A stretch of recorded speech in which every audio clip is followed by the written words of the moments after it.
And talking about this breaking news that's just now coming into our newsroom, I have to put this up on your screen.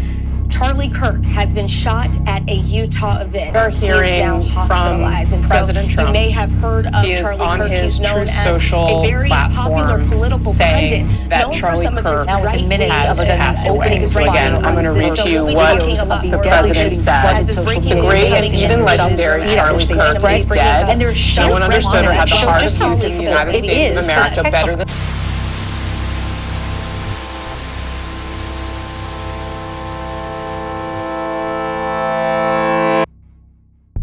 At 12:23 p.m. on the 10th of September, 2025, a college campus in Orem, Utah, became the site of a national fracture.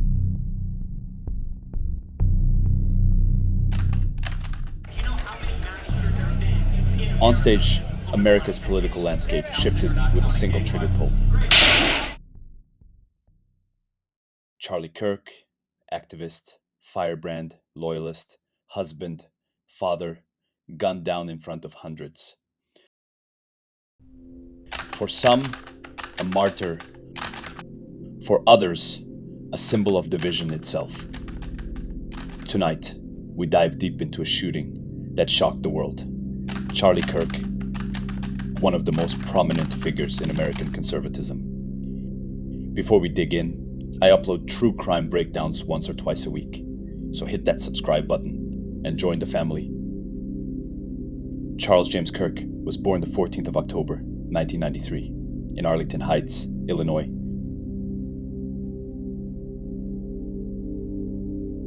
Middle class, comfortable, but never cushioned. His father, Robert, an architect with conservative leanings, practical, structured, a believer in rules and tradition. His mother, Catherine, once in finance, later counseling, quieter, but steadfast in faith. Together, they raised Charlie and his sister in a home steeped in church, in routine, and in nightly dinner debates.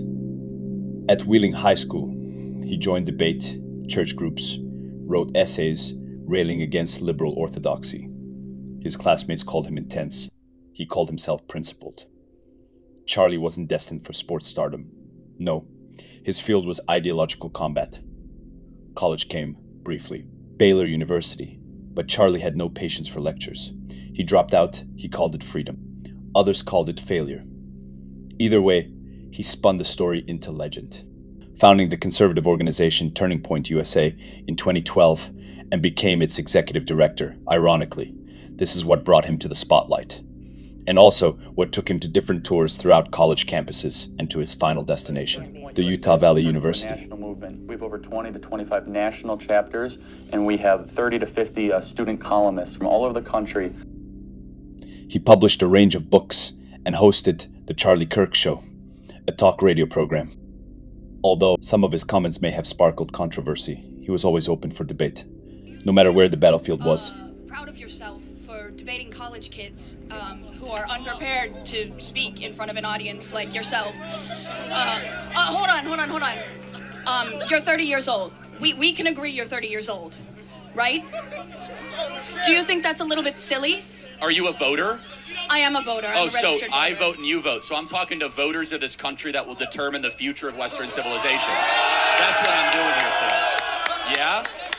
You create a company that's like close to being a fascist, and then Okay. How am I? Sorry. Let's go through this. How am I a fascist?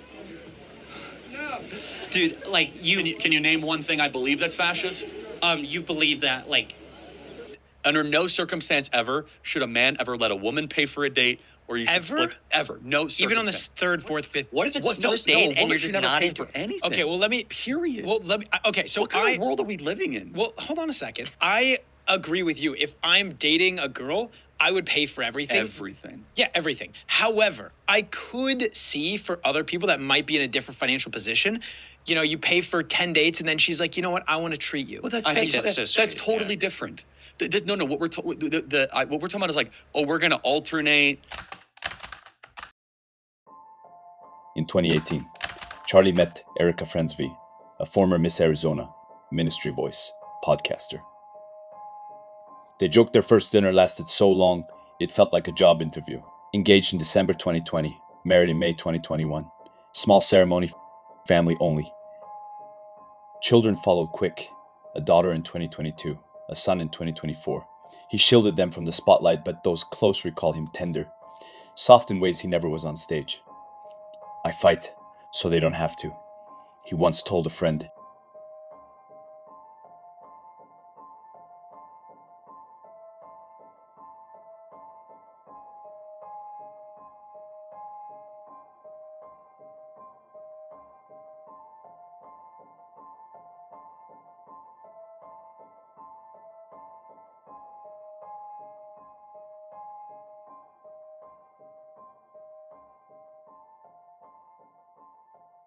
I'm such a bad fascist. I let the people who disagree in open mic to talk to me for 2 hours uninterrupted. I'm an awful fascist.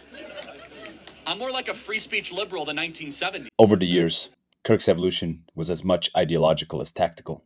He embraced Christian nationalism, pushed narratives around free speech and anti-woke education, and aligned openly with Donald Trump. His public statements drew fierce criticism for incendiary A rhetoric. girl who the guy she's currently seeing, he says that. Oh, do not marry that man.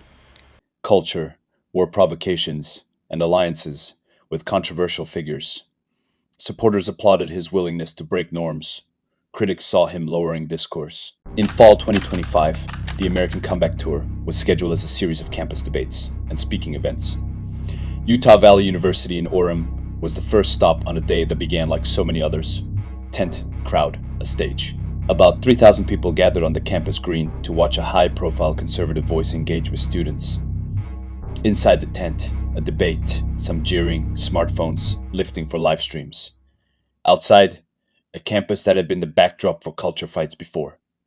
Now the setting for something far worse. Counting or not counting gang violence? Great. Counting or not counting gang violence? Counting gang violence. Oh my God. Go, run. At 12:23 p.m. MDT on the 10th of September 2025, a shot rang out. Charlie Kirk was struck in the neck while on stage.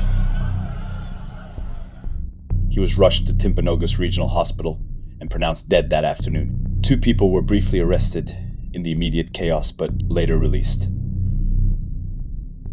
The investigation focused quickly on images, messages, and a rifle allegedly recovered from a drop point.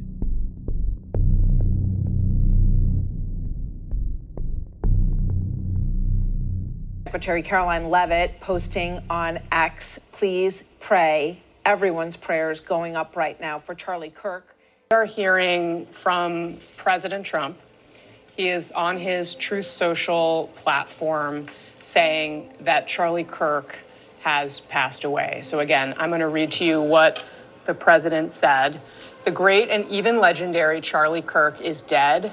No one understood or had the heart of youth in the United States of America better than Charlie."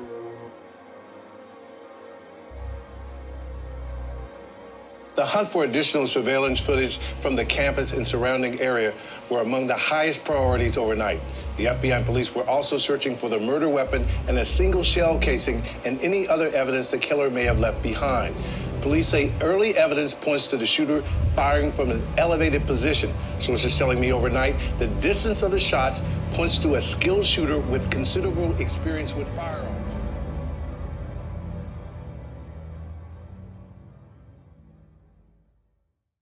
The FBI had just released new surveillance footage, grainy clips, from the rooftop of a nearby building at the campus, showing the suspect scrambling for cover.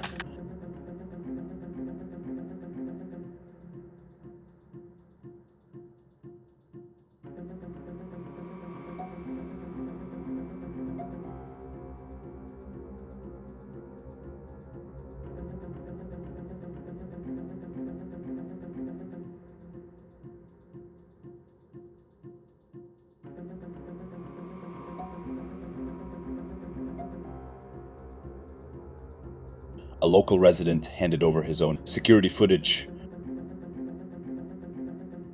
where the same man could be seen limping down a dark alley, clearly injured.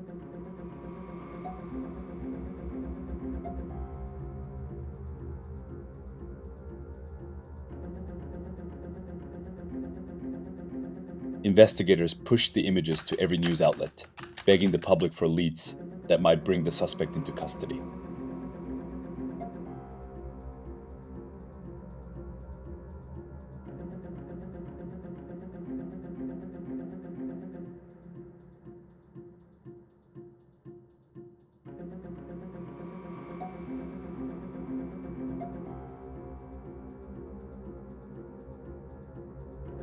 Hours later, fresh CCTV from a gas station surfaced. There he was again, calmly filling up his tank, like nothing had happened. At that point, agents were working around the clock, chasing every tip, every flicker of movement on camera.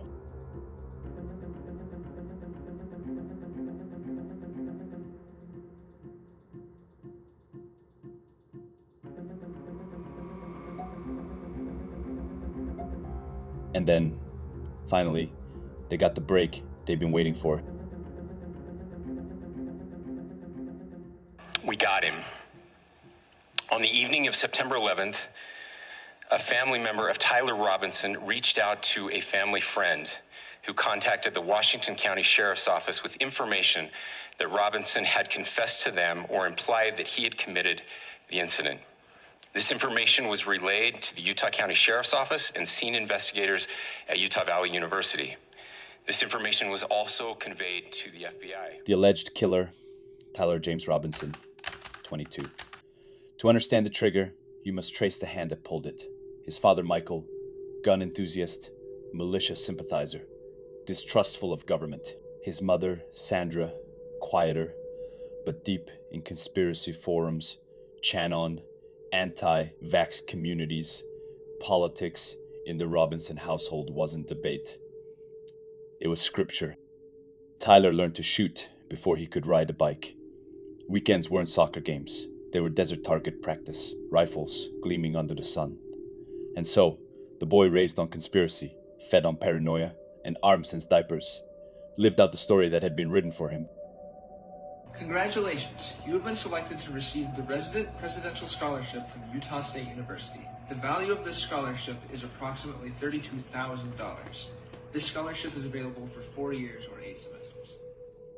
He briefly attended Utah State University before dropping out and enrolling in an electrical apprenticeship program.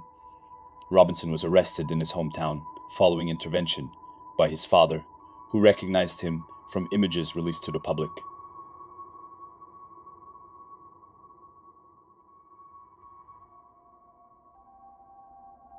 Investigators found a note under Robinson's keyboard stating, "I had the opportunity to take out Charlie Kirk, and I'm going to take it." His DNA was discovered on the rifle used in the shooting, which reportedly belonged to his grandfather. Robinson, a student at Dixie Technical College, lived with a roommate who was transitioning genders and allegedly exchanged Discord messages about the weapon and plans before the attack. A message posted hours before his arrest read, "It was me at Uvu yesterday. I'm sorry for all of this." A motive for the killing is yet to be revealed by officials. At a press briefing, the FBI refused to discuss Robinson's background, political leanings, or a possible motive, saying the investigation was ongoing. Robinson has no prior convictions and no history of violent offenses, according to a public safety assessment report filed in Utah State Court. We will not dramatize the wound. We will not invent what reporters could not corroborate. The facts: the shooting occurred in public, with hundreds watching. Law enforcement treated it as a targeted killing, and soon after, charges of aggravated murder were filed. Prosecutors announced they would seek the death penalty. Calling case 251-403-576, State of Utah versus Tyler James Robinson. Could you state your name? Tyler James Robinson. Thank you for being here, Mr. Robinson. I'm Judge Graff. Mr. Scortis. So, Mr. Robinson, you have a right to an attorney. If you cannot afford one, the court can appoint an attorney to represent you. I have reviewed your declaration of financial status and find that you are indigent. I'm provisionally appointing a Rule A qualified attorney to represent you on your case, Mr. Robinson. In the days that followed, the grief was overwhelming. Across the country, thousands gathered, candles in hand, faces lit by a soft, trembling glow. Vigils appeared on courthouse steps, in city squares, even outside small town churches. Flowers, handwritten notes, and flags lined the sidewalks as people came together to mourn the loss of one of the most outspoken conservative figures of the decade. On the 21st of September, 2025, the nation paused. inside the vast dome of State Farm Stadium in Glendale, Arizona. You have no idea the fire that you have ignited within this wife. The cries of this widow will echo around the world like a battle cry. A sea of people filled the stands for a memorial unlike any other. Political leaders, supporters, critics, all under one roof. My name is Mikey McCoy. I had the unique honor, blessing, and privilege of a lifetime to not only call Charlie a precious friend. Thank you, Charlie.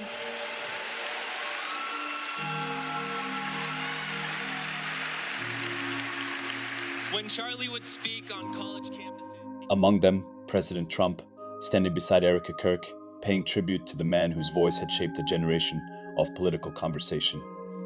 The atmosphere was heavy, not just with sadness, but with reflection. For some, he was a hero who fought for free speech. For others, a polarizing figure who changed the tone of modern politics forever.